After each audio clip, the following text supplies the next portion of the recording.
Trump is not talking about leading a civil war if he loses in November. Trump is not talking about an insurrection.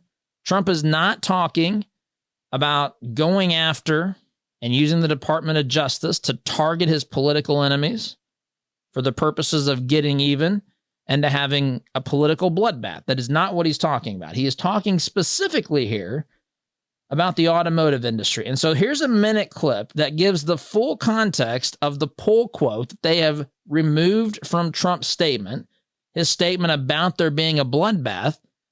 And what they want you to believe is that means civil war, that means unrest, that means he's going to lead a rebellion, an insurrection, he's going to establish himself as king, all of this stuff. Silliness, nonsense, just completely misleading, complete lie, complete fabrication. Because, my friends, this is what Trump actually said in its totality.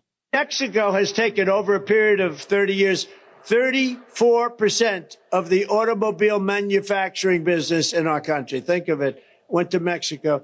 China now is building a couple of massive plants where they're going to build the cars in Mexico and they think that they're going to sell those cars into the United States with no tax at the border. Let me tell you something to China. If you're listening, President Xi, and you and I are friends, but he understands the way I deal, those big monster car manufacturing plants that you're building in Mexico right now, and you think you're going to get that, you're going to not hire Americans, and you're going to sell the cars to us. No, we're going to put a 100% tariff on every single car that comes across the line, and you're not going to be able to sell those cars. If I get elected, now, if I don't get elected, it's going to be a bloodbath for the whole, that's going to be the least of it. It's going to be a bloodbath for the country. That'll be the least of it.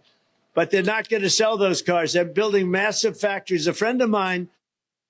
Okay, you get the idea. The bloodbath has to do economically with the automobile industry.